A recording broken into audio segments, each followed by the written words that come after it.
Rephaim, a Zuphite, from the hill country of Ephraim, whose name was Elkanah, son of Jeroham, the son of Elihu, the son of Tohu, the son of Zuph, an Ephraimite.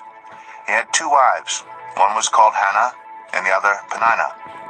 Peninnah had children, but Hannah had none. Year after year this man went up from his town to worship and sacrifice to the Lord Almighty at Shiloh, where Hophni and Phinehas, the 2 sons of Eli, were priests of the Lord. Whenever the day came for Elkanah to sacrifice, he would give portions of the meat to his wife Peninnah and to all her sons and daughters. But to Hannah he gave a double portion because he loved her, and the Lord had closed her womb. Because the Lord had closed Hannah's womb, her rival kept provoking her in order to irritate her. This went on year after year. Whenever Hannah went up to the house of the Lord, her rival provoked her till she wept and would not eat. Her husband Elkanah would say to her, "Hannah, why are you weeping? Why don't you eat? Why are you downhearted? Don't I mean more to you than 10 sons?" Once when they had finished eating and drinking in Shiloh, Hannah stood up. Now Eli the priest was sitting on his chair by the doorpost of the Lord's house. In her deep anguish, Hannah prayed to the Lord, weeping bitterly. And she made a vow, saying, "Lord Almighty, if you will only look on your servant's misery and remember me, and not forget your servant, but give her a son, then I will give him to the Lord for all the days of his life, and no razor will ever be used on his head." As she kept on praying to the Lord, Eli observed her mouth. Hannah was praying in her heart, and her lips were moving, but her voice was not heard. Eli thought she was drunk, and said to her, "How long are you going to stay drunk? Put away your wine." "Not so, my Lord," Hannah replied. "I am a woman who is deeply troubled. I have not been drinking wine or beer. I was pouring out my soul to the Lord. Do not take your servant for a wicked woman. I have been praying here out of my great anguish and grief." Eli answered, "Go in peace, and may the God of Israel grant you what you have asked of him." She said, "May your servant find favor in your eyes." Then she went her way and ate something, and her face was no longer downcast. Early the next morning they arose and worshipped before the Lord, and then went back to their home at Ramah. Elkanah made love to his wife Hannah, and the Lord remembered her. So in the course of time Hannah became pregnant and gave birth to a son. She named him Samuel, saying, "Because I asked the Lord for him." When her husband Elkanah went up with all his family to offer the annual sacrifice to the Lord and to fulfill his vow, Hannah did not go. She said to her husband, "After the boy is weaned, I will take him and present him before the Lord, and he will live there always." "Do what seems best to you," her husband Elkanah told her. "Stay here until you have weaned him. Only may the Lord make good his word." So the woman stayed at home and nursed her son until she had weaned him. After he was weaned, she took the boy with her, young as he was, along with a 3-year-old bull, an ephah of flour, and a skin of wine, and brought him to the house of the Lord at Shiloh. When the bull had been sacrificed, they brought the boy to Eli, and she said to him, "Pardon me, my lord. As surely as you live, I am the woman who stood here beside you praying to the Lord. I prayed for this child, and the Lord has granted me what I asked of him. So now I give him to the Lord. For his whole life he will be given over to the Lord." And he worshipped the Lord there. 1 Samuel 2. Then Hannah prayed and said, "My heart rejoices in the Lord. In the Lord my horn is lifted high. My mouth boasts over my enemies, for I delight in your deliverance. There is no one holy like the Lord. There is no one besides you. There is no rock like our God.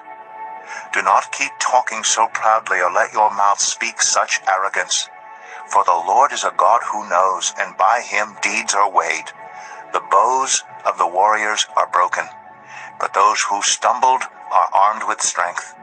Those who were full hire themselves out for food, but those who were hungry are hungry no more. She who was barren has borne 7 children, but she who has had many sons pines away. The Lord brings death and makes alive. He brings down to the grave and raises up. The Lord sends poverty and wealth. He humbles and he exalts. He raises the poor from the dust and lifts the needy from the ash heap. He seats them with princes and has them inherit a throne of honor. For the foundations of the earth are the Lord's. On them he has set the world. He will guard the feet of his faithful servants, but the wicked will be silenced in the place of darkness. It is not by strength that one prevails. Those who oppose the Lord will be broken. The Most High will thunder from heaven. The Lord will judge the ends of the earth. He will give strength to his king and exalt the horn of his anointed. Then Elkanah went home to Ramah, but the boy ministered before the Lord under Eli the priest. Eli's sons were scoundrels. They had no regard for the Lord. Now it was the practice of the priests that whenever any of the people offered a sacrifice, the priest's servant would come with a three-pronged fork in his hand while the meat was being boiled, and would plunge the fork into the pan or kettle or cauldron or pot. Whatever the fork brought up, the priest would take for himself. This is how they treated all the Israelites who came to Shiloh. But even before the fat was burned, the priest's servant would come and say to the person who was sacrificing, "Give the priest some meat to roast. He won't accept boiled meat from you, but only raw." If the person said to him, "Let the fat be burned first, and then take whatever you want," the servant would answer, "No, hand it over now. If you don't, I'll take it by force." This sin of the young men was very great in the Lord's sight, for they were treating the Lord's offering with contempt. But Samuel was ministering before the Lord, a boy wearing a linen ephod. Each year his mother made him a little robe and took it to him when she went up to her husband to offer the annual sacrifice. Eli would bless Elkanah and his wife, saying, "May the Lord give you children by this woman to take the place of the one she prayed for and gave to the Lord." Then they would go home. And the Lord was gracious to Hannah. She gave birth to 3 sons and 2 daughters. Meanwhile, the boy Samuel grew up in the presence of the Lord. Now Eli, who was very old, heard about everything his sons were doing to all Israel, and how they slept with the women who served at the entrance to the tent of meeting. So he said to them, "Why do you do such things? I hear from all the people about these wicked deeds of yours. No, my sons, the report I hear spreading among the Lord's people is not good. If one person sins against another, God may mediate for the offender. But if anyone sins against the Lord, who will intercede for them?" His sons, however, did not listen to their father's rebuke, for it was the Lord's will to put them to death. And the boy Samuel continued to grow in stature and in favor with the Lord and with people. Now a man of God came to Eli and said to him, "This is what the Lord says. Did I not clearly reveal myself to your ancestors' family when they were in Egypt under Pharaoh? I chose your ancestors out of all the tribes of Israel to be my priest, to go up to my altar, to burn incense, and to wear an ephod in my presence. I also gave your ancestors' family all the food offerings presented by the Israelites. Why do you scorn my sacrifice and offering that I prescribed for my dwelling? Why do you honor your sons more than me by fattening yourselves on the choice parts of every offering made by my people Israel? Therefore the Lord, the God of Israel, declares, I promised that members of your family would minister before me forever. But now the Lord declares, far be it from me. Those who honor me I will honor, but those who despise me will be disdained. The time is coming when I will cut short your strength and the strength of your priestly house, so that no one in it will reach old age, and you will see distress in my dwelling. Although good will be done to Israel, no one in your family line will ever reach old age. Every one of you that I do not cut off from serving at my altar, I will spare only to destroy your sight and sap your strength, and all your descendants will die in the prime of life. And what happens to your 2 sons, Hophni and Phinehas, will be a sign to you. They will both die on the same day. I will raise up for myself a faithful priest, who will do according to what is in my heart and mind. I will firmly establish his priestly house, and they will minister before my anointed one always. Then everyone left in your family line will come and bow down before him for a piece of silver and a loaf of bread and plead, 'Appoint me to some priestly office so I can have food to eat.'" 1 Samuel 3. The boy Samuel ministered before the Lord under Eli. In those days the word of the Lord was rare. There were not many visions. One night Eli, whose eyes were becoming so weak that he could barely see, was lying down in his usual place. The lamp of God had not yet gone out, and Samuel was lying down in the house of the Lord where the ark of God was. Then the Lord called Samuel. Samuel answered, "Here I am." And he ran to Eli and said, "Here I am. You called me." But Eli said, "I did not call. Go back and lie down." So he went and lay down. Again the Lord called Samuel. And Samuel got up and went to Eli and said, "Here I am. You called me." "My son," Eli said, "I did not call. Go back and lie down." Now Samuel did not yet know the Lord. The word of the Lord had not yet been revealed to him. A third time the Lord called, "Samuel." And Samuel got up and went to Eli and said, "Here I am. You called me." Then Eli realized that the Lord was calling the boy. So Eli told Samuel, "Go and lie down, and if he calls you, say, 'Speak, Lord,' for your servant is listening." So Samuel went and lay down in his place. The Lord came and stood there, calling as at the other times, "Samuel, Samuel." Then Samuel said, "Speak, for your servant is listening." And the Lord said to Samuel, "See, I am about to do something in Israel that will make the ears of everyone who hears about it tingle. At that time I will carry out against Eli everything I spoke against his family from beginning to end. For I told him that I would judge his family forever because of the sin he knew about. His sons blasphemed God, and he failed to restrain them. Therefore I swore to the house of Eli, the guilt of Eli's house will never be atoned for by sacrifice or offering." Samuel lay down until morning, and then opened the doors of the house of the Lord. He was afraid to tell Eli the vision, but Eli called him and said, "Samuel, my son." Samuel answered, "Here I am." "What was it he said to you?" Eli asked. "Do not hide it from me. May God deal with you, be it ever so severely, if you hide from me anything he told you." So Samuel told him everything, hiding nothing from him. Then Eli said, "He is the Lord. Let him do what is good in his eyes." The Lord was with Samuel as he grew up, and he let none of Samuel's words fall to the ground. And all Israel from Dan to Beersheba recognized that Samuel was attested as a prophet of the Lord. The Lord continued to appear at Shiloh, and there he revealed himself to Samuel through his word.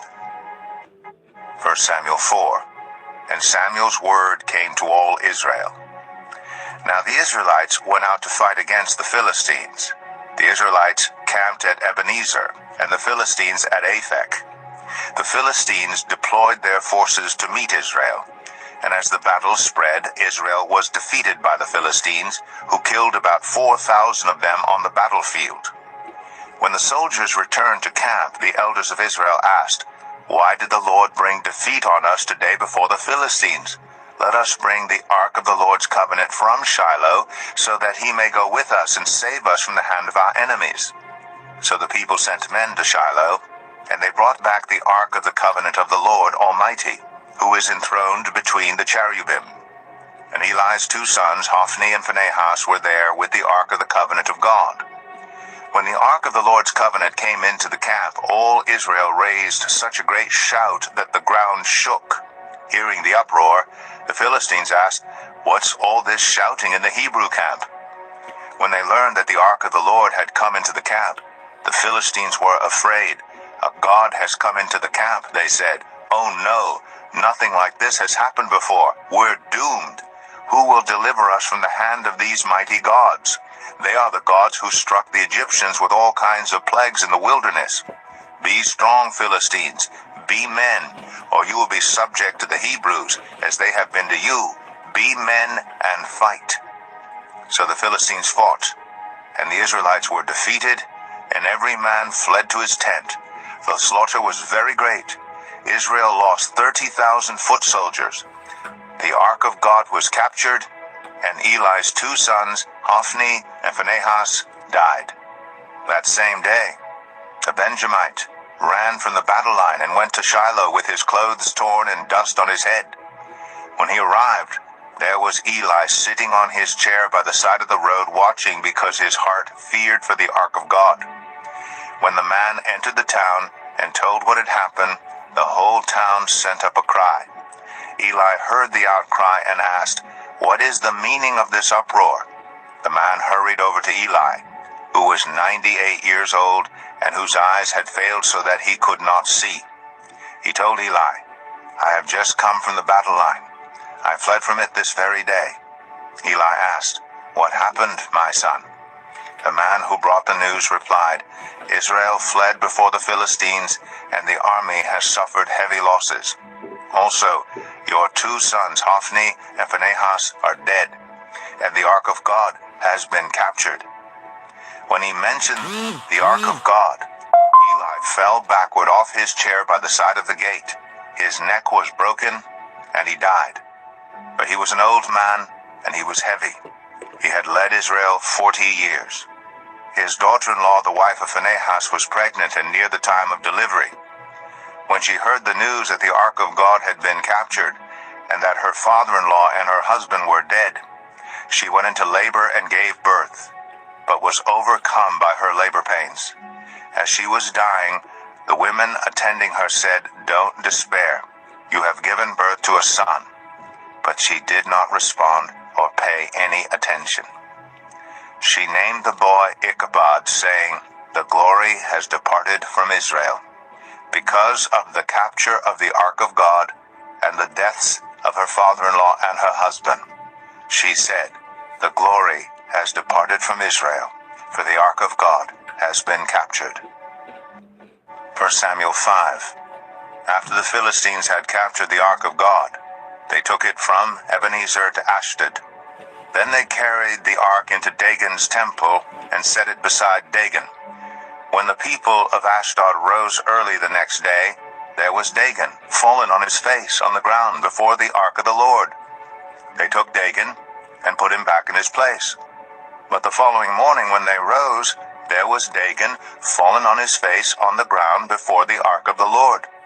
His head and hands had been broken off and were lying on the threshold, only his body remained.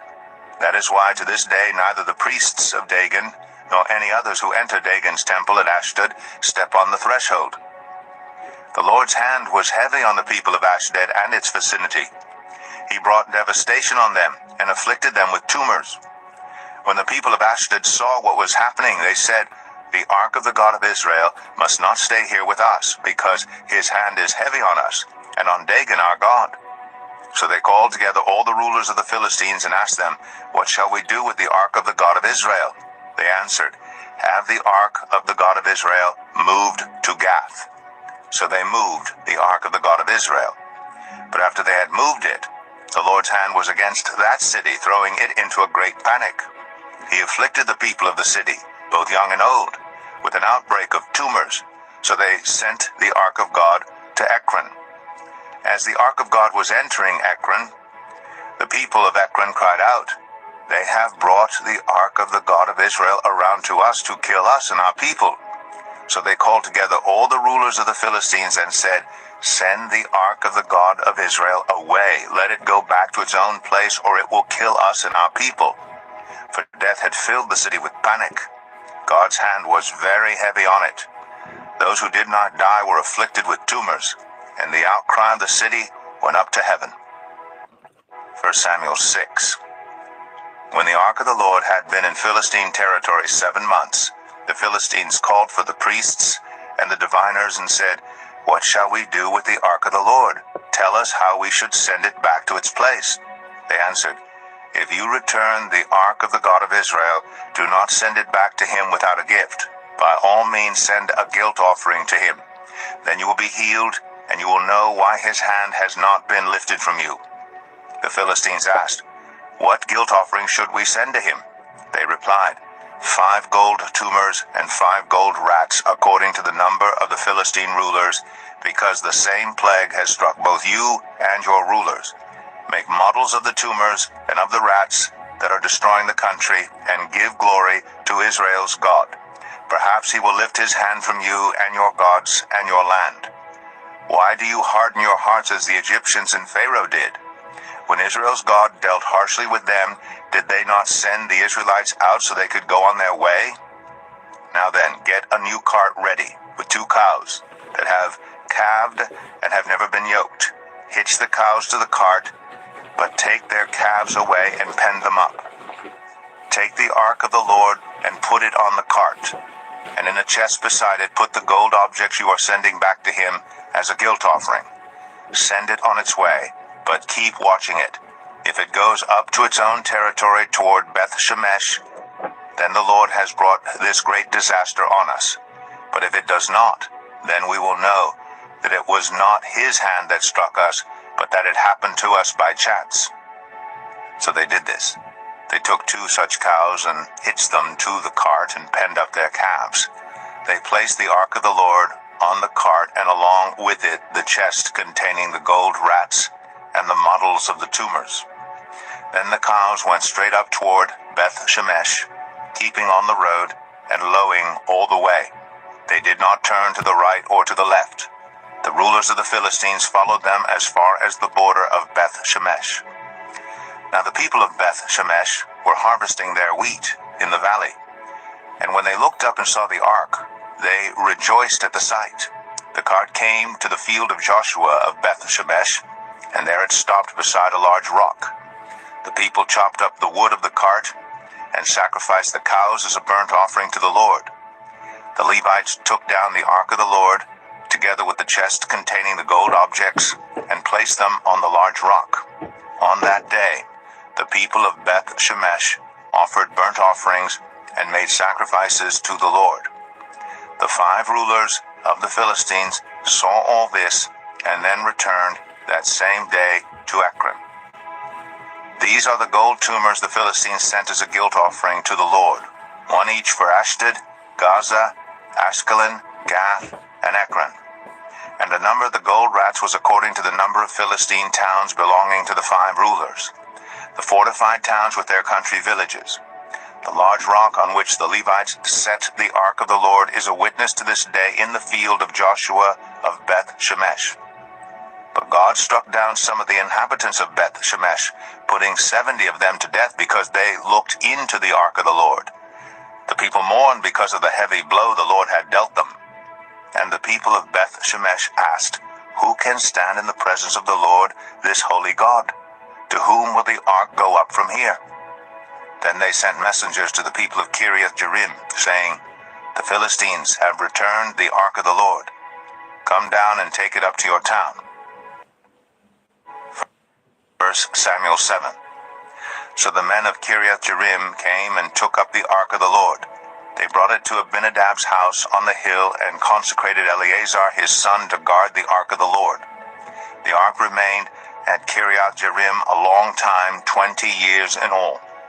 Then all the people of Israel turned back to the Lord. So Samuel said to all the Israelites, "If you are returning to the Lord with all your hearts, then rid yourselves of the foreign gods and the Ashtoreths, and commit yourselves to the Lord and serve him only, and he will deliver you out of the hand of the Philistines." So the Israelites put away their Baals and Ashtoreths and served the Lord only. Then Samuel said, "Assemble all Israel at Mizpah, and I will intercede with the Lord for you." When they had assembled at Mizpah, they drew water and poured it out before the Lord. On that day they fasted, and there they confessed, "We have sinned against the Lord." Now Samuel was serving as leader of Israel at Mizpah. When the Philistines heard that Israel had assembled at Mizpah, the rulers of the Philistines came up to attack them. When the Israelites heard of it, they were afraid because of the Philistines. They said to Samuel, "Do not stop crying out to the Lord our God for us, that he may rescue us from the hand of the Philistines." Then Samuel took a suckling lamb and sacrifice it as a whole burnt offering to the Lord. He cried out to the Lord on Israel's behalf, and the Lord answered him. While Samuel was sacrificing the burnt offering, the Philistines drew near to engage Israel in battle. But that day, the Lord thundered with loud thunder against the Philistines and threw them into such a panic that they were routed before the Israelites. The men of Israel rushed out of Mizpah and pursued the Philistines, slaughtering them along the way to a point below Beth-kar. Then Samuel took a stone and set it up between Mizpah and Shen. He named it Ebenezer, saying, "Thus far the Lord has helped us." So the Philistines were subdued, and they stopped invading Israel's territory. Throughout Samuel's lifetime, the hand of the Lord was against the Philistines. The towns from Ekron to Gath that the Philistines had captured from Israel were restored to Israel, and Israel delivered the neighboring territory from the hands of the Philistines, and there was peace between Israel and the Amorites. Samuel continued as Israel's leader all the days of his life. From year to year, he went on a circuit from Bethel to Gilgal to Mizpah, judging Israel in all those places. But he always went back to Ramah, where his home was, and there he also held court for Israel, and he built an altar there to the Lord. 1 Samuel 8. When Samuel grew old, he appointed his sons as Israel's leaders. The name of his firstborn was Joel, and the name of his second was Abijah, and they served at Beersheba. But his sons did not follow his ways. They turned aside after dishonest gain and accepted bribes and perverted justice. So all the elders of Israel gathered together and came to Samuel at Ramah. They said to him, "You are old, and your sons do not follow your ways. Now appoint a king to lead us, such as all the other nations have." But when they said, "Give us a king to lead us," this displeased Samuel. So he prayed to the Lord, and the Lord told him, "Listen to all that the people are saying to you. It is not you they have rejected, but they have rejected me as their king, as they have done from the day I brought them up out of Egypt until this day, forsaking me and serving other gods, so they are doing to you. Now listen to them, but warn them solemnly, and let them know what the king who will reign over them will claim as his rights." Samuel told all the words of the Lord to the people who were asking him for a king. He said, "This is what the king who will reign over you will claim as his rights. He will take your sons and make them serve with his chariots and horses, and they will run in front of his chariots. Some he will assign to be commanders of thousands and commanders of 50s, and others to plow his ground and reap his harvest, and still others to make weapons of war and equipment for his chariots. He will take your daughters to be perfumers and cooks and bakers. He will take the best of your fields and vineyards and olive groves and give them to his attendants. He will take 1/10 of your grain and of your vintage and give it to his officials and attendants. Your male and female servants and the best of your cattle and donkeys he will take for his own use. He will take 1/10 of your flocks, and you yourselves will become his slaves. When that day comes, you will cry out for relief from the king you have chosen, but the Lord will not answer you in that day." But the people refused to listen to Samuel. "No," they said, "we want a king over us. Then we will be like all the other nations, with a king to lead us and to go out before us and fight our battles." When Samuel heard all that the people said, he repeated it before the Lord. The Lord answered, "Listen to them and give them a king." Then Samuel said to the Israelites, "Everyone go back to your own town." 1 Samuel 9. There was a Benjamite, a man of standing, whose name was Kish, son of Abiel, the son of Zeror, the son of Bechorath, the son of Aphiah of Benjamin. Kish had a son named Saul, as handsome a young man as could be found anywhere in Israel, and he was a head taller than anyone else. Now the donkeys belonging to Saul's father Kish were lost, and Kish said to his son Saul, "Take one of the servants with you and go and look for the donkeys." So he passed through the hill country of Ephraim and through the area around Shalisha, but they did not find them. They went on into the district of Shalim, but the donkeys were not there. Then he passed through the territory of Benjamin, but they did not find them.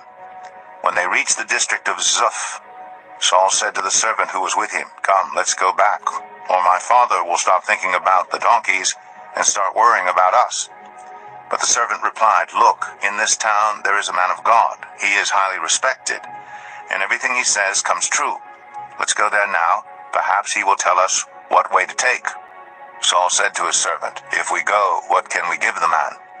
The food in our sacks is gone. We have no gift to take to the man of God. What do we have?" The servant answered him again. "Look," he said, "I have a quarter of a shekel of silver. I will give it to the man of God so that he will tell us what way to take." Formerly in Israel, if someone went to inquire of God, they would say, "Come, let us go to the seer," because the prophet of today used to be called a seer. "Good," Saul said to his servant, "Come, let's go." So they set out for the town where the man of God was. As they were going up the hill to the town, they met some young women coming out to draw water, and they asked them, "Is the seer here?" "He is," they answered. "He's ahead of you. Hurry now. He has just come to our town today, for the people have a sacrifice at the high place. As soon as you enter the town, you will find him before he goes up to the high place to eat. The people will not begin eating until he comes, because he must bless the sacrifice. Afterward, those who are invited will eat. Go up now. You should find him about this time." They went up to the town, and as they were entering it, there was Samuel coming toward them on his way up to the high place. Now the day before Saul came, the Lord had revealed this to Samuel. "About this time tomorrow, I will send you a man from the land of Benjamin. Anoint him ruler over my people Israel. He will deliver them from the hand of the Philistines. I have looked on my people, for their cry has reached me." When Samuel caught sight of Saul, the Lord said to him, "This is the man I spoke to you about. He will govern my people." Saul approached Samuel in the gateway and asked, "Would you please tell me where the seer's house is?"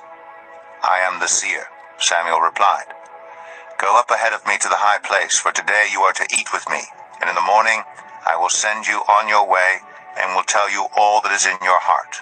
As for the donkeys you lost 3 days ago, do not worry about them. They have been found. And to whom is all the desire of Israel turned, if not to you and your whole family line?"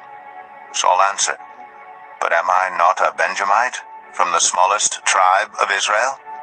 And is not my clan the least of all the clans of the tribe of Benjamin? Why do you say such a thing to me?"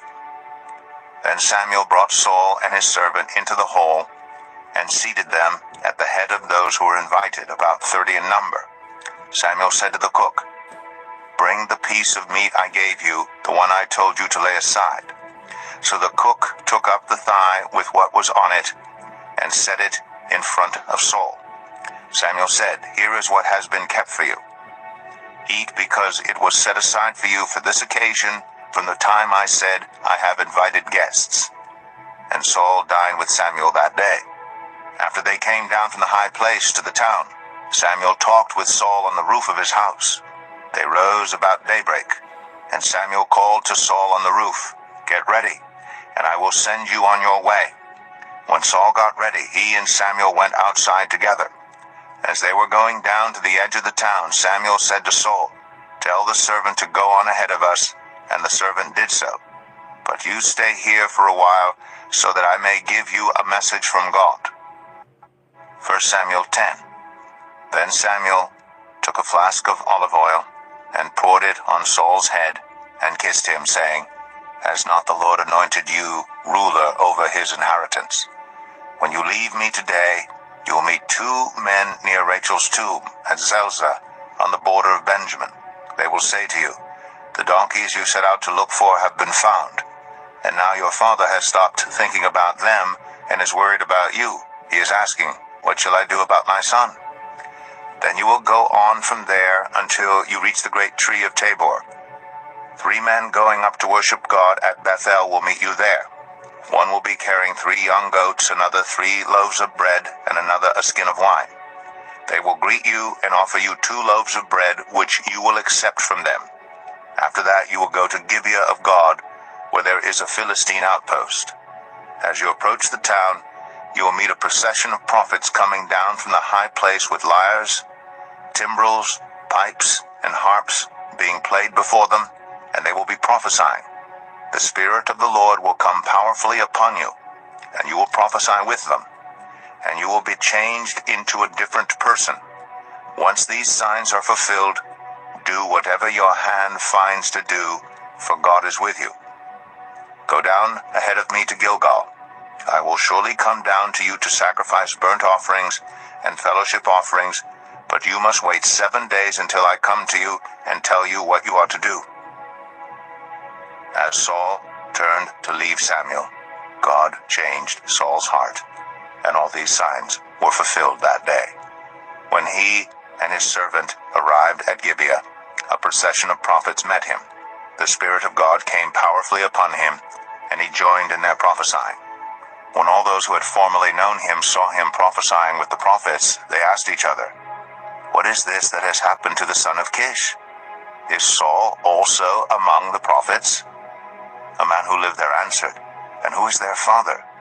So it became a saying, "Is Saul also among the prophets?" After Saul stopped prophesying, he went to the high place. Now Saul's uncle asked him and his servant, "Where have you been?" "Looking for the donkeys," he said. "But when we saw they were not to be found, we went to Samuel." Saul's uncle said, "Tell me what Samuel said to you." Saul replied, "He assured us that the donkeys had been found." But he did not tell his uncle what Samuel had said about the kingship. Samuel summoned the people of Israel to the Lord at Mizpah, and said to them, "This is what the Lord, the God of Israel, says. I brought Israel up out of Egypt, and I delivered you from the power of Egypt, and all the kingdoms that oppressed you. But you have now rejected your God, who saves you out of all your disasters and calamities. And you have said, 'No, appoint a king over us.' So now present yourselves before the Lord by your tribes and clans." When Samuel had all Israel come forward by tribes, the tribe of Benjamin was taken by lot.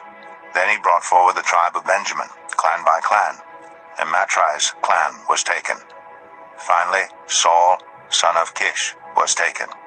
But when they looked for him, he was not to be found. So they inquired further of the Lord, "Has the man come here yet?" And the Lord said, "Yes, he has hidden himself among the supplies." They ran and brought him out. And as he stood among the people, he was a head taller than any of the others. Samuel said to all the people, "Do you see the man the Lord has chosen? There is no one like him among all the people." Then the people shouted, "Long live the king!" Samuel explained to the people the rights and duties of kingship. He wrote them down on a scroll and deposited it before the Lord. Then Samuel dismissed the people to go to their own homes. Saul also went to his home in Gibeah, accompanied by valiant men whose hearts God had touched. But some scoundrels said, "How can this fellow save us?" They despised him and brought him no gifts. But Saul kept silent. 1 Samuel 11. Nahash the Ammonite went up and besieged Jabesh Gilead. And all the men of Jabesh said to him, "Make a treaty with us, and we will be subject to you." But Nahash the Ammonite replied, "I will make a treaty with you only on the condition that I gouge out the right eye of every one of you, and so bring disgrace on all Israel." The elders of Jabesh said to him, "Give us 7 days so we can send messengers throughout Israel. If no one comes to rescue us, we will surrender to you." When the messengers came to Gibeah of Saul and reported these terms to the people, they all wept aloud. Just then Saul was returning from the fields behind his oxen, and he asked, "What is wrong with everyone? Why are they weeping?" Then they repeated to him what the men of Jabesh had said. When Saul heard their words, the Spirit of God came powerfully upon him, and he burned with anger. He took a pair of oxen, cut them into pieces, and sent the pieces by messengers throughout Israel, proclaiming, "This is what will be done to the oxen of anyone who does not follow Saul and Samuel." Then the terror of the Lord fell on the people, and they came out together as one. When Saul mustered them at Bezek, the men of Israel numbered 300,000, and those of Judah 30,000. They told the messengers who had come, "Say to the men of Jabesh Gilead, By the time the sun is hot tomorrow, you will be rescued." When the messengers went and reported this to the men of Jabesh, they were elated. They said to the Ammonites, "Tomorrow we will surrender to you, and you can do to us whatever you like." The next day Saul separated his men into 3 divisions. During the last watch of the night, they broke into the camp of the Ammonites and slaughtered them until the heat of the day. Those who survived were scattered, so that no 2 of them were left together. The people then said to Samuel, "Who was it that asked, 'Shall Saul reign over us?' Turn these men over to us so that we may put them to death." But Saul said, "No one will be put to death today, for this day the Lord has rescued Israel." Then Samuel said to the people, "Come, let us go to Gilgal and there renew the kingship." So all the people went to Gilgal and made Saul king in the presence of the Lord. There they sacrificed fellowship offerings before the Lord, and Saul and all the Israelites held a great celebration. 1 Samuel 12. Samuel said to all Israel, "I have listened to everything you said to me and have set a king over you. Now you have a king as your leader. As for me, I am old and gray, and my sons are here with you. I have been your leader from my youth until this day. Here I stand. Testify against me in the presence of the Lord and his anointed. Whose ox have I taken? Whose donkey have I taken? Whom have I cheated? Whom have I oppressed? From whose hand have I accepted a bribe to make me shut my eyes? If I have done any of these things, I will make it right." "You have not cheated or oppressed us," they replied. "You have not taken anything from anyone's hand." Samuel said to them, "The Lord is witness against you, and also his anointed is witness this day, that you have not found anything in my hand." "He is witness," they said. Then Samuel said to the people, "It is the Lord who appointed Moses and Aaron, and brought your ancestors up out of Egypt. Now then, stand here, because I'm going to confront you with evidence before the Lord as to all the righteous acts performed by the Lord for you and your ancestors. After Jacob entered Egypt, they cried to the Lord for help, and the Lord sent Moses and Aaron, who brought your ancestors out of Egypt and settled them in this place. But they forgot the Lord their God. So he sold them into the hand of Sisera, the commander of the army of Hazor, and into the hands of the Philistines and the king of Moab, who fought against them. They cried out to the Lord and said, 'We have sinned, we have forsaken the Lord, and served the Baals and Ashtoreths. But now deliver us from the hands of our enemies, and we will serve you.' Then the Lord sent Jerubbaal, Barak, Jephthah, and Samuel, and he delivered you from the hands of your enemies all around you, so that you lived in safety. But when you saw that Nahash, king of the Ammonites, was moving against you, you said to me, 'No, we want a king to rule over us,' even though the Lord your God was your king. Now here is the king you have chosen, the one you asked for. See, the Lord has set a king over you. If you fear the Lord and serve and obey him and do not rebel against his commands, and if both you and the king who reigns over you follow the Lord your God, good. But if you do not obey the Lord, and if you rebel against his commands, his hand will be against you, as it was against your ancestors. Now then, stand still and see this great thing the Lord is about to do before your eyes. Is it not wheat harvest now? I will call on the Lord to send thunder and rain, and you will realize what an evil thing you did in the eyes of the Lord when you asked for a king." Then Samuel called on the Lord, and that same day the Lord sent thunder and rain. So all the people stood in awe of the Lord and of Samuel. The people all said to Samuel, "Pray to the Lord your God for your servants so that we will not die, for we have added to all our other sins the evil of asking for a king." "Do not be afraid," Samuel replied. "You have done all this evil. Yet do not turn away from the Lord, but serve the Lord with all your heart. Do not turn away after useless idols. They can do you no good, nor can they rescue you because they are useless. For the sake of his great name, the Lord will not reject his people, because the Lord was pleased to make you his own. As for me, far be it from me that I should sin against the Lord by failing to pray for you. And I will teach you the way that is good and right. But be sure to fear the Lord and serve him faithfully with all your heart. Consider what great things he has done for you. Yet if you persist in doing evil, both you and your king will perish. 1 Samuel 13. Saul was 30 years old when he became king, and he reigned over Israel 42 years. Saul chose 3,000 men from Israel. 2,000 were with him at Michmash and in the hill country of Bethel, and 1,000 were with Jonathan at Gibeah in Benjamin. The rest of the men he sent back to their homes. Jonathan attacked the Philistine outpost at Geba, and the Philistines heard about it. Then Saul had the trumpet blown throughout the land and said, "Let the Hebrews hear." So all Israel heard the news. Saul has attacked the Philistine outpost, and now Israel has become obnoxious to the Philistines. And the people were summoned to join Saul at Gilgal. The Philistines assembled to fight Israel with 3,000 chariots, 6,000 charioteers, and soldiers as numerous as the sand on the seashore. They went up and camped at Michmash, east of Bethaven. When the Israelites saw that their situation was critical and that their army was hard-pressed, they hid in caves and thickets, among the rocks and in pits and cisterns. Some Hebrews even crossed the Jordan to the land of Gad and Gilead.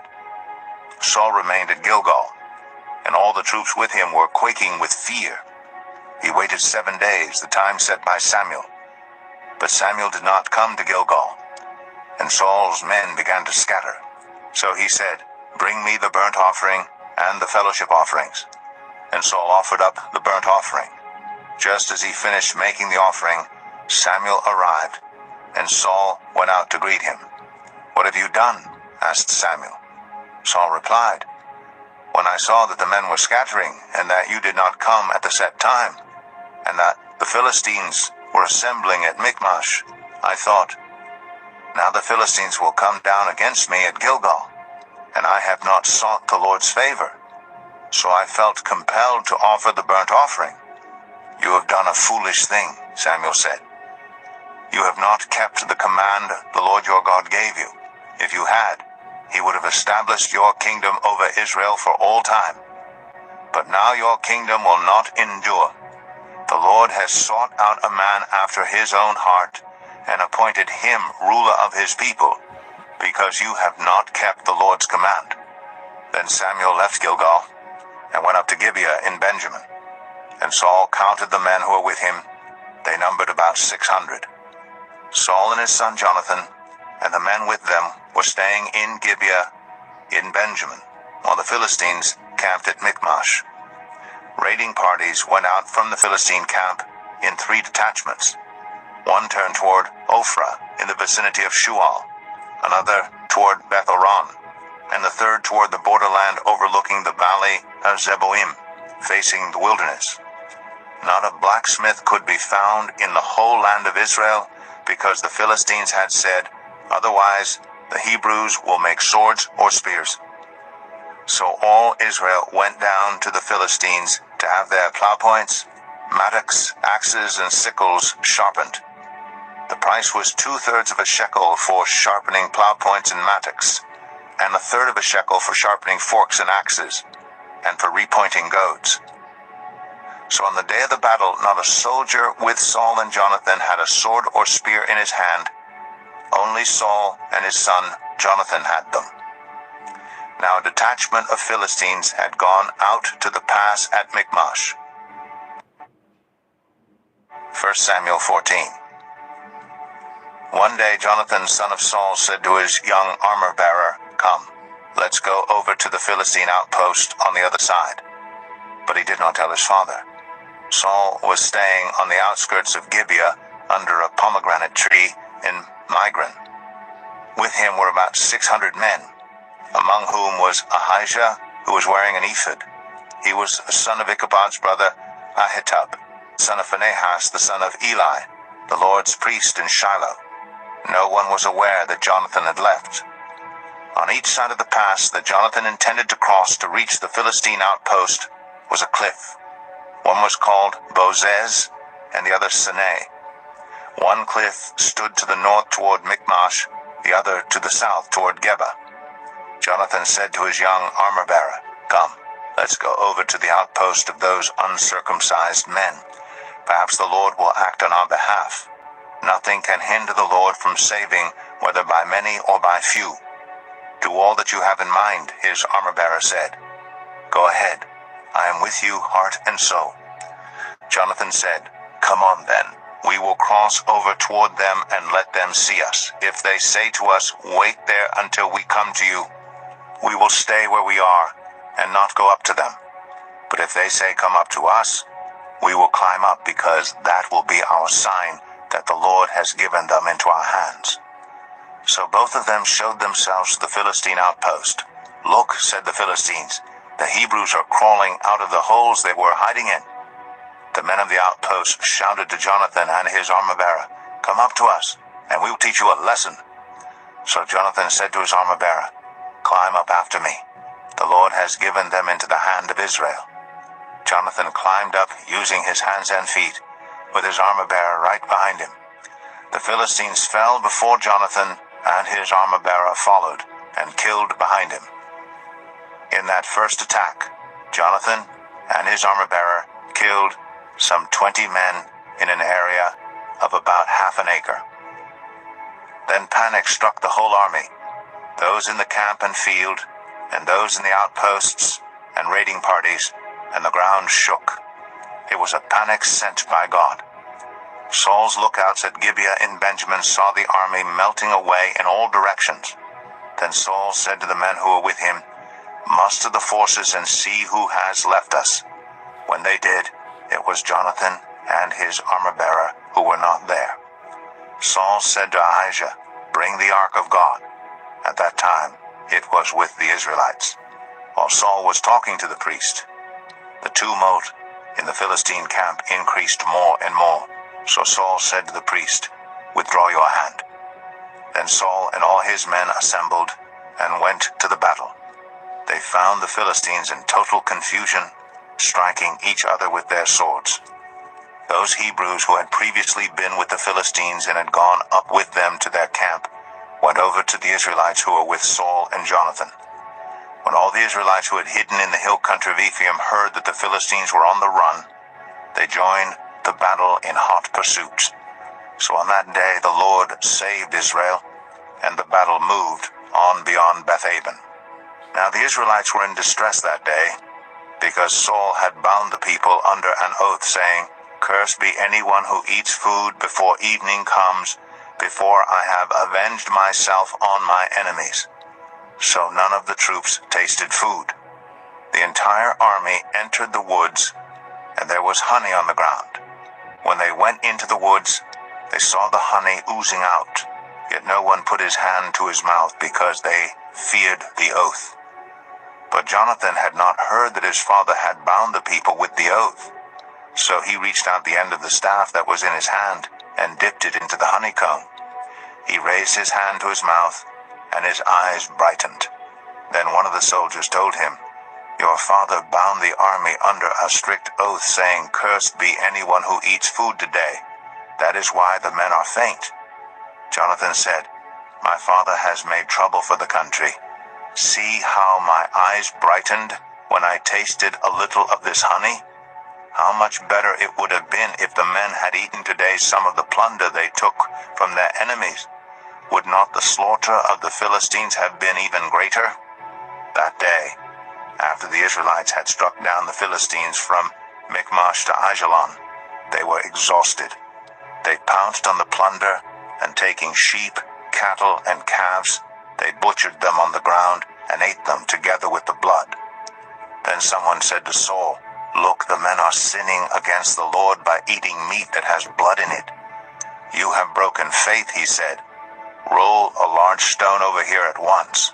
Then he said, "Go out among the men and tell them, each of you bring me your cattle and and sheep, and slaughter them here and eat them. Do not sin against the Lord by eating meat with blood still in it." So everyone brought his ox that night and slaughtered it there. Then Saul built an altar to the Lord. It was the first time he had done this. Saul said, "Let us go down and pursue the Philistines by night and plunder them till dawn, and let us not leave one of them alive." "Do whatever seems best to you," they replied. But the priest said, "Let us inquire of God here." So Saul asked God, "Shall I go down and pursue the Philistines? Will you give them into Israel's hand?" But God did not answer him that day. Saul therefore said, "Come here, all you who are leaders of the army, and let us find out what sin has been committed today. As surely as the Lord who rescues Israel lives, even if the guilt lies with my son Jonathan, he must die." But not one of them said a word. Saul then said to all the Israelites, "You stand over there. I and Jonathan my son will stand over here." "Do what seems best to you," they replied. Then Saul prayed to the Lord, the God of Israel, "Why have you not answered your servant today? If the fault is in me or my son Jonathan, respond with Urim. But if the men of Israel are at fault, respond with Thummim." Jonathan and Saul were taken by lot, and the men were cleared. Saul said, "Cast the lot between me and Jonathan my son." And Jonathan was taken. Then Saul said to Jonathan, "Tell me what you have done." So Jonathan told him, "I tasted a little honey with the end of my staff, and now I must die." Saul said, "May God deal with me, be it ever so severely, if you do not die, Jonathan." But the men said to Saul, "Should Jonathan die, he who has brought about this great deliverance in Israel? Never! As surely as the Lord lives, not a hair of his head will fall to the ground. For he did this today with God's help." So the men rescued Jonathan, and he was not put to death. Then Saul stopped pursuing the Philistines, and they withdrew to their own land. After Saul had assumed rule over Israel, he fought against their enemies on every side: Moab, the Ammonites, Edom, the kings of Zobah, and the Philistines. Wherever he turned, he inflicted punishment on them. He fought valiantly and defeated the Amalekites, delivering Israel from the hands of those who had plundered them. Saul's sons were Jonathan, Ishvi, and Malchi-Shua. The name of his older daughter was Merab, and that of the younger was Michal. His wife's name was Ahinoam, daughter of Ahimaaz. The name of the commander of Saul's army was Abner, son of Ner, and Ner was Saul's uncle. Saul's father Kish and Abner's father Ner were sons of Abiel. All the days of Saul there was bitter war with the Philistines, and whenever Saul saw a mighty or brave man, he took him into his service. 1 Samuel 15. Samuel said to Saul, "I am the one the Lord sent to anoint you king over his people Israel. So listen now to the message from the Lord. This is what the Lord Almighty says. I will punish the Amalekites for what they did to Israel when they waylaid them as they came up from Egypt. Now go, attack the Amalekites, and totally destroy all that belongs to them. Do not spare them. Put to death men and women, children and infants, cattle and sheep, camels and donkeys." So Saul summoned the men and mustered them at Telaim, 200,000 foot soldiers and 10,000 from Judah.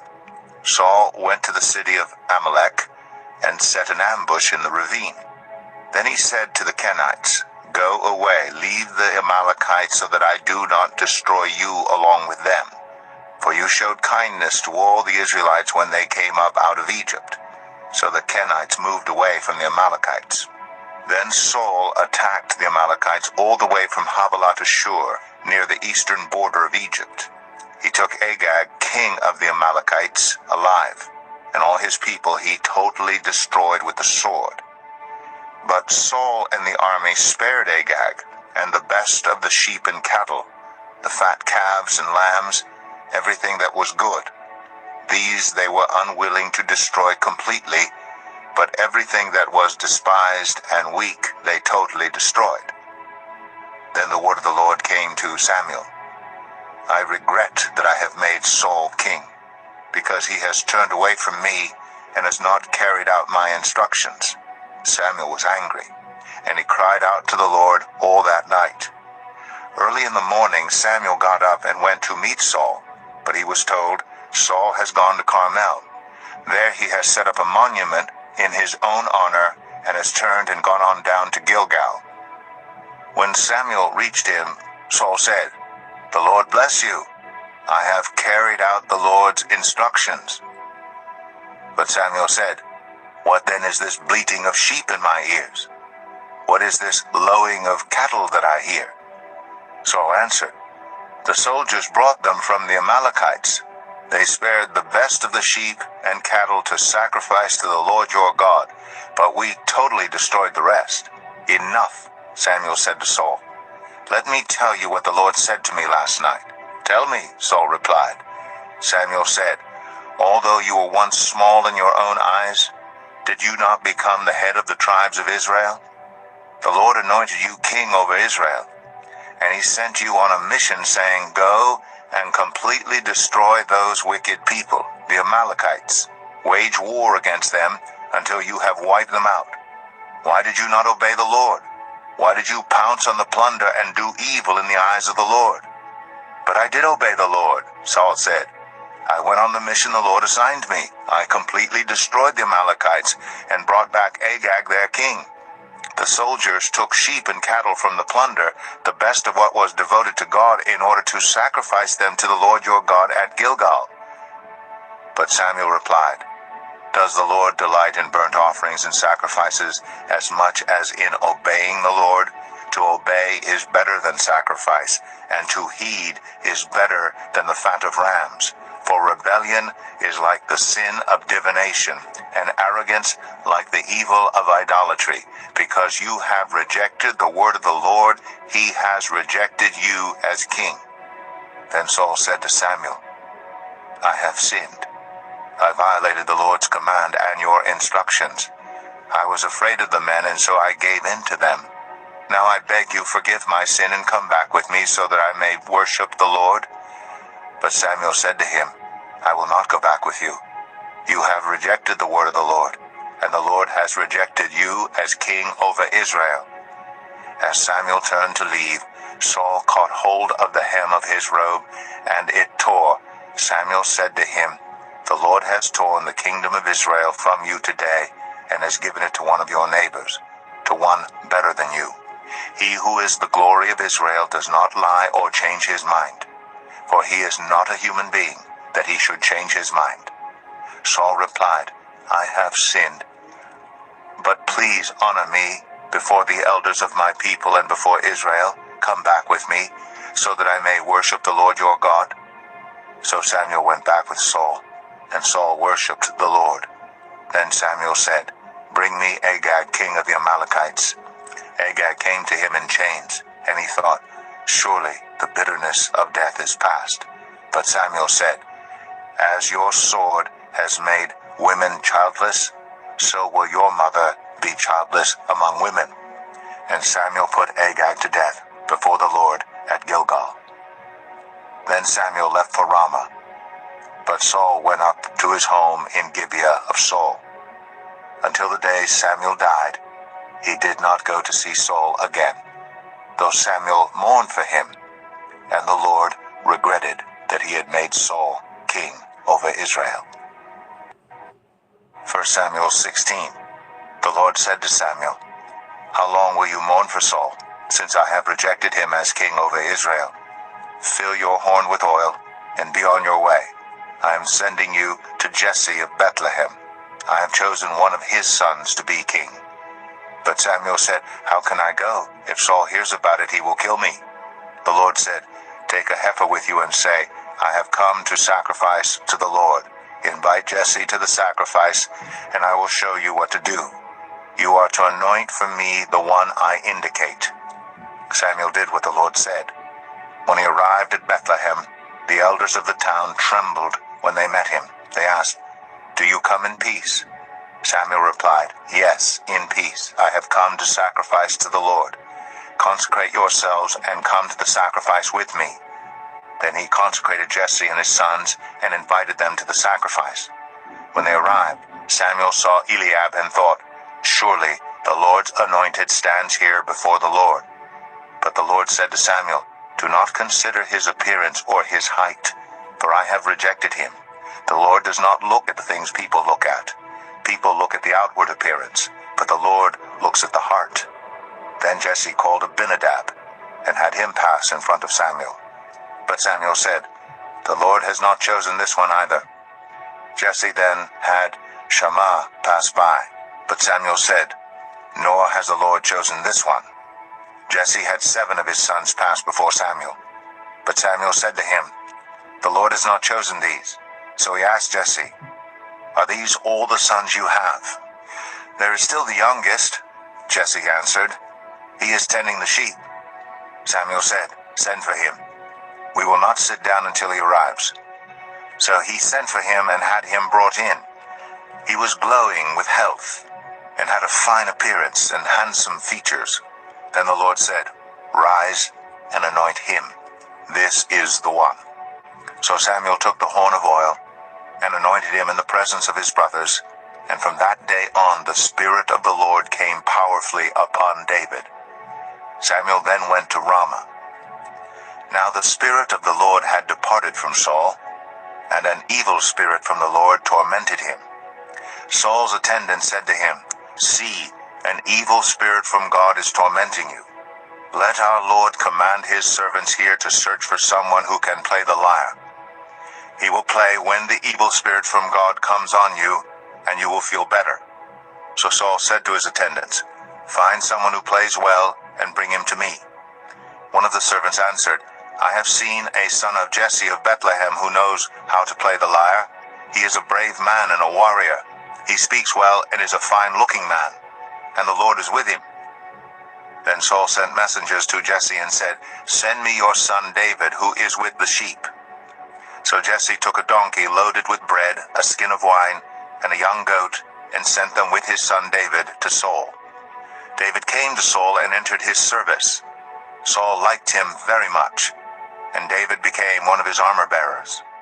Then Saul sent word to Jesse, saying, "Allow David to remain in my service, for I am pleased with him."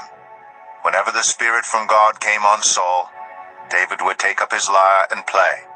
Then relief would come to Saul. He would feel better, and the evil spirit would leave him. 1 Samuel 17. Now the Philistines gathered their forces for war and assembled at Socoh in Judah. They pitched camp at Ephes-Dammim between Socoh and Azekah. Saul and the Israelites assembled and camped in the valley of Elah and drew up their battle line to meet the Philistines. The Philistines occupied one hill and the Israelites another, with the valley between them. A champion named Goliath, who was from Gath, came out of the Philistine camp. His height was 6 cubits and a span. He had a bronze helmet on his head and wore a coat of scale armor of bronze weighing 5,000 shekels. On his legs he wore bronze greaves, and a bronze javelin was slung on his back. His spear shaft was like a weaver's rod, and its iron point weighed 600 shekels. His shield-bearer went ahead of him. Goliath stood and shouted to the ranks of Israel, "Why do you come out and line up for battle? Am I not a Philistine? And are you not the servants of Saul? Choose a man and have him come down to me. If he is able to fight and kill me, we will become your subjects. But if I overcome him and kill him, you will become our subjects and serve us." And the Philistines said, "This day I defy the armies of Israel. Give me a man and let us fight each other." On hearing the Philistines' words, Saul and all the Israelites were dismayed and terrified. Now David was the son of an Ephrathite named Jesse, who was from Bethlehem in Judah. Jesse had 8 sons, and in Saul's time he was very old. Jesse's 3 oldest sons had followed Saul to the war. The firstborn was Eliab, the second Abinadab, and the third Shammah. David was the youngest. The three oldest followed Saul. But David went back and forth from Saul to tend his father's sheep at Bethlehem. For 40 days the Philistine came forward every morning and evening and took his stand. Now Jesse said to his son David, "Take this ephah of roasted grain and these 10 loaves of bread for your brothers, and hurry to their camp.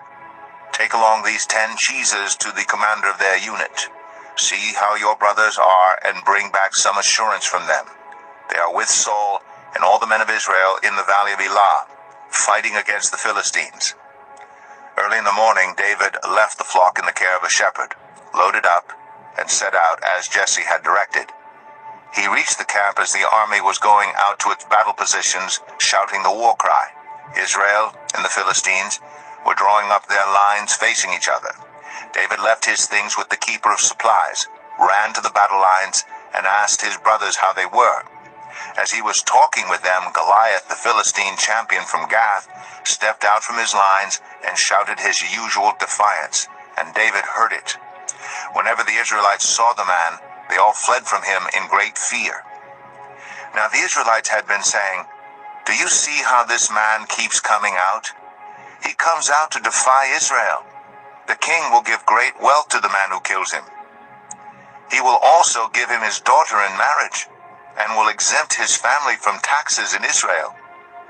David asked the men standing near him, "What will be done for the man who kills this Philistine and removes this disgrace from Israel? Who is this uncircumcised Philistine, that he should defy the armies of the living God?"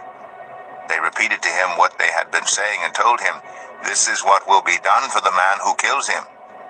When Eliab, David's oldest brother, heard him speaking with the men, he burned with anger at him and asked, "Why have you come down here? And with whom did you leave those few sheep in the wilderness? I know how conceited you are and how wicked your heart is. You came down only to watch the battle." "Now what have I done?" said David. "Can't I even speak?" He then turned away to someone else and brought up the same matter, and the men answered him as before. What David said was overheard and reported to Saul, and Saul sent for him. David said to Saul, "Let no one lose heart on account of this Philistine. Your servant will go and fight him." Saul replied, "You are not able to go out against this Philistine and fight him. You are only a young man, and he has been a warrior from his youth." But David said to Saul, "Your servant has been keeping his father's sheep. When a lion or a bear came and carried off a sheep from the flock, I went after it, struck it, and rescued the sheep from its mouth. When it turned on me, I seized it by its hair, struck it, and killed it. Your servant has killed both the lion and the bear. This uncircumcised Philistine will be like one of them, because he has defied the armies of the living God. The Lord who rescued me from the paw of the lion and the paw of the bear will rescue me from the hand of this Philistine." Saul said to David, "Go, and the Lord be with you." Then Saul dressed David in his own tunic. He put a coat of armor on him and a bronze helmet on his head. David fastened on his sword over the tunic and tried walking around, because he was not used to them. "I cannot go in these," he said to Saul, "because I am not used to them." So he took them off. Then he took his staff in his hand, chose 5 smooth stones from the stream, put them in the pouch of his shepherd's bag, and with his sling in his hand, approached the Philistine. Meanwhile the Philistine, with his shield-bearer in front of him, kept coming closer to David. He looked David over and saw that he was little more than a boy, glowing with health and handsome, and he despised him. He said to David, "Am I a dog, that you come at me with sticks?" And the Philistine cursed David by his gods. "Come here," he said, "and I'll give your flesh to the birds and the wild animals." David said to the Philistine, "You come against me with sword and spear and javelin, but I come against you in the name of the Lord Almighty, the God of the armies of Israel, whom you have defied. This day the Lord will deliver you into my hands, and I'll strike you down and cut off your head. This very day I will give the carcasses of the Philistine army to the birds and the wild animals. and the whole world will know that there is a God in Israel. All those gathered here will know that it is not by sword or spear that the Lord saves, for the battle is the Lord's, and he will give all of you into our hands." As the Philistine moved closer to attack him, David ran quickly toward the battle line to meet him. Reaching into his bag and taking out a stone, he slung it and struck the Philistine on the forehead. The stone sank into his forehead, and he fell face down on the ground. So David triumphed over the Philistine with a sling and a stone. Without a sword in his hand, he struck down the Philistine and killed him. David ran and stood over him. He took hold of the Philistine's sword and drew it from the sheath. After he killed him, he cut off his head with the sword. When the Philistines saw that their hero was dead, they turned and ran. Then the men of Israel and Judah surged forward with a shout and pursued the Philistines to the entrance of Gath and to the gates of Ekron. Their dead were strewn along the Sharaim road to Gath and Ekron. When the Israelites returned from chasing the Philistines, they plundered their camp. David took the Philistines' head and brought it to Jerusalem. He put the Philistines' weapons in his own tent. As Saul watched David going out to meet the Philistine, he said to Abner, commander of the army, "Abner, whose son is that young man?" Abner replied, "As surely as you live, your majesty, I don't know." The king said, "Find out whose son this young man is." As soon as David returned from killing the Philistine, Abner took him and brought him before Saul, with David still holding the Philistine's head. "Whose son are you, young man?" Saul asked him. David said, "I am the son of your servant Jesse of Bethlehem." 1 Samuel 18. After David had finished talking with Saul, Jonathan became one in spirit with David, and he loved him as himself. From that day, Saul kept David with him and did not let him return home to his family. And Jonathan made a covenant with David because he loved him as himself. Jonathan took off the robe he was wearing and gave it to David, along with his tunic, and even his sword, his bow, and his belt. Whatever mission Saul sent him on, David was so successful that Saul gave him a high rank in the army. This pleased all the troops and Saul's officers as well. When the men were returning home after David had killed the Philistine, the women came out from all the towns of Israel to meet King Saul with singing and dancing, with joyful songs and with timbrels and lyres. As they danced, they sang, "Saul has slain his thousands, and David his tens of thousands." Saul was very angry. This refrain displeased him greatly. They have credited David with tens of thousands, he thought, but me with only thousands. What more can he get but the kingdom? And from that time on, Saul kept a close eye on David. The next day, an evil spirit from God came forcefully on Saul. He was prophesying in his house, while David was playing the lyre as he usually did. Saul had a spear in his hand, and he hurled it, saying to himself, "I'll pin David to the wall." But David eluded him twice. Saul was afraid of David because the Lord was with David, but had departed from Saul. So he sent David away from him and gave him command over 1,000 men. And David led the troops in their campaigns. In everything he did, he had great success because the Lord was with him. When Saul saw how successful he was afraid of him. But all Israel and Judah loved David because he led them in their campaigns. Saul said to David, "Here is my older daughter Merab. I'll give her to you in marriage. Only serve me bravely and fight the battles of the Lord."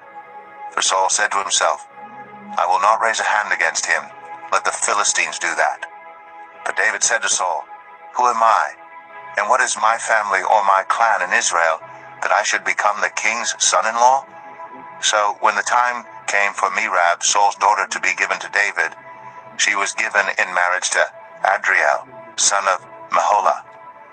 Now Saul's daughter Michal was in love with David, and when they told Saul about it, he was pleased. I will give it to him, he thought, so that she may be a snare to him, and so that the hand of the Philistines may be against him. So Saul said to David, now you have a second opportunity to become my son-in-law. Then Saul ordered his attendants, speak to David privately and say, look, the king likes you, and his attendants all love you. Now become his son-in-law. They repeated these words to David, but David said, do you think it is a small matter to become the king's son-in-law? I'm only a poor man and little known. When Saul's servants told him what David had said, Saul replied, say to David, the king wants no other price for the bride than 100 Philistine foreskins to take revenge on his enemies. Saul's plan was to have David fall by the hands of the Philistines. When the attendants told David these things, he was pleased to become the king's son-in-law. So before the allotted time elapsed, David took his men with him and went out and killed 200 Philistines and brought back their foreskins. They counted out the full number to the king so that David might become the king's son-in-law. Then Saul gave him his daughter Michal in marriage. When Saul realized that the Lord was with David and that his daughter Michal loved David, Saul became still more afraid of him, and he remained his enemy the rest of his days. The Philistine commanders continued to go out to battle, and as often as they did, David met with more success than the rest of Saul's officers, and his name became well known. 1 Samuel 19. Saul told his son Jonathan and all the attendants to kill David. But Jonathan had taken a great liking to David and warned him, my father Saul is looking for a chance to kill you. Be on your guard tomorrow morning. Go into hiding and stay there. I will go out and stand with my father in the field where you are. I'll speak to him about you and will tell you what I find out. Jonathan spoke well of David to Saul his father and said to him, let not the king do wrong to his servant David. He has not wronged you, and what he has done has benefited you greatly. He took his life in his hands when he killed the Philistine. The Lord won a great victory for all Israel, and you saw it and were glad. Why then would you do wrong to an innocent man like David by killing him for no reason? Saul listened to Jonathan and took this oath, as surely as the Lord lives, David will not be put to death. So Jonathan called David and told him the whole conversation. He brought him to Saul, and David was with Saul as before. Once more, war broke out, and David went out and fought the Philistines. He struck them with such force that they fled before him. But an evil spirit from the Lord came on Saul, as he was sitting in his house with his spear in his hand, while David was playing the lyre. Saul tried to pin him to the wall with his spear, but David eluded him as Saul drove the spear into the wall. That night, David made good his escape. Saul sent men to David's house to watch it and to kill him in the morning. But Michal, David's wife, warned him, if you don't run for your life tonight, tomorrow you'll be killed.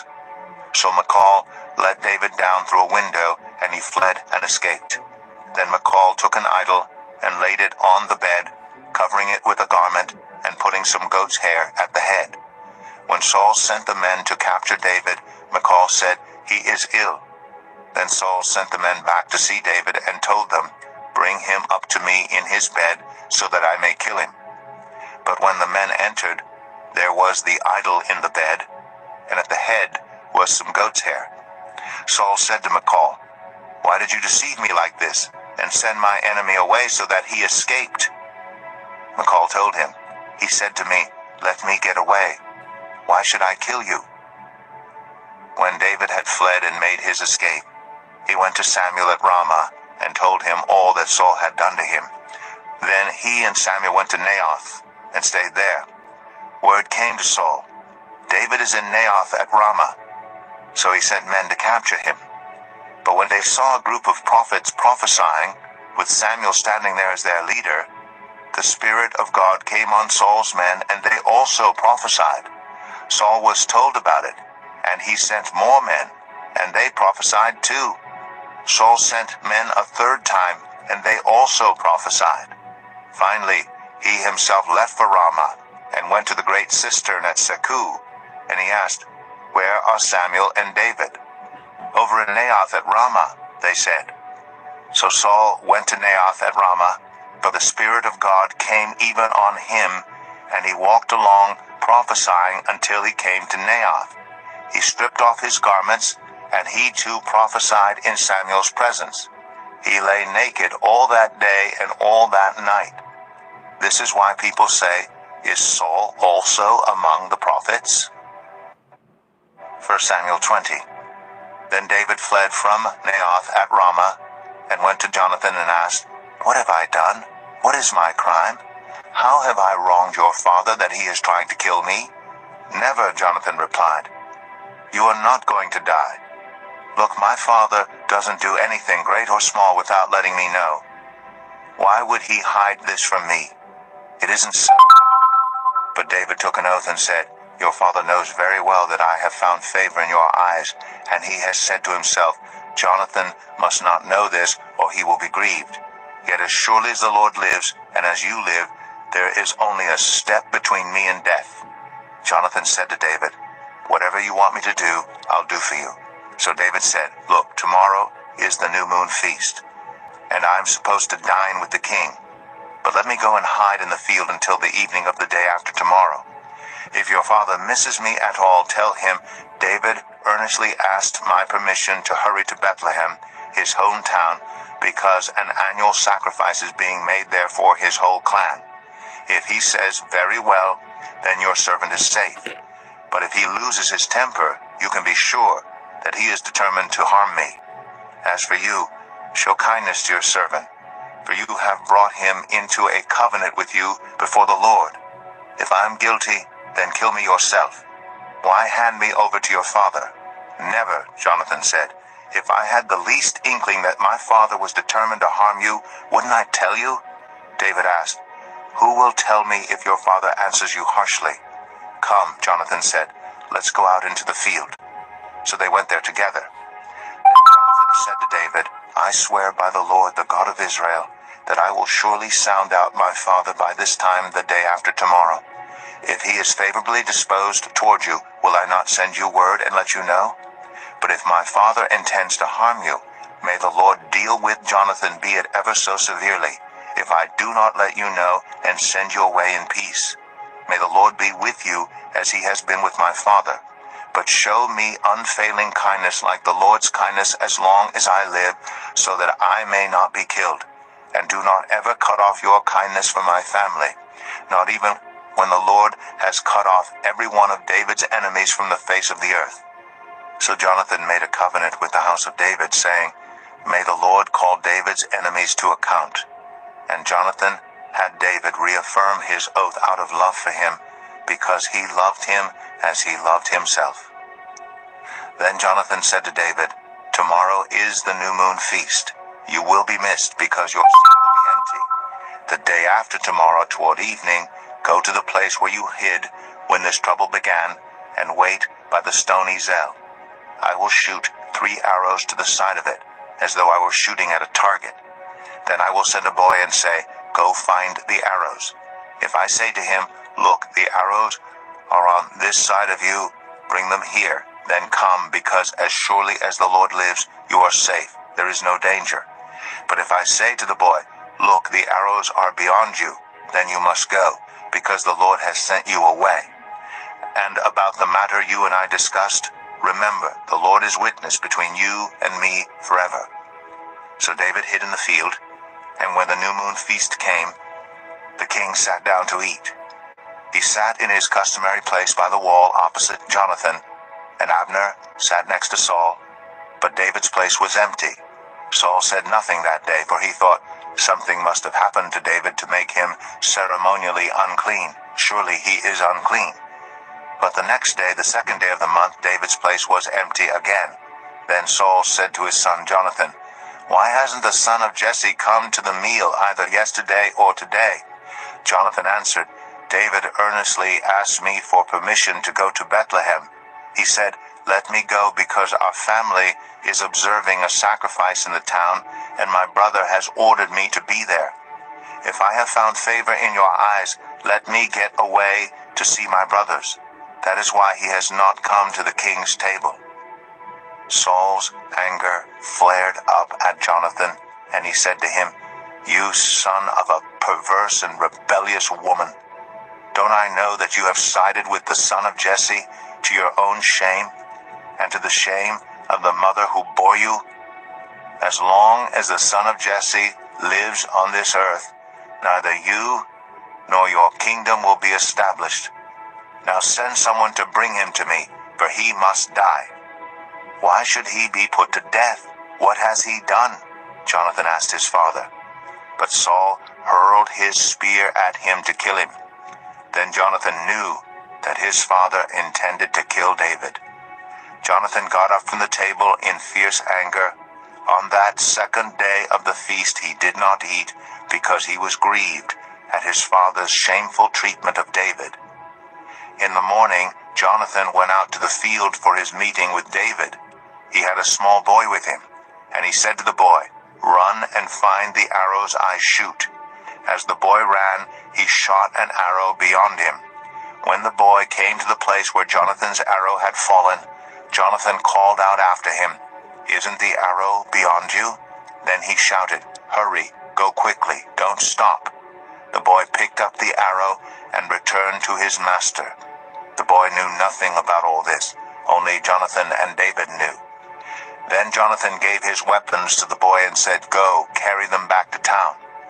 After the boy had gone, David got up from the south side of the stone and bowed down before Jonathan 3 times with his face to the ground.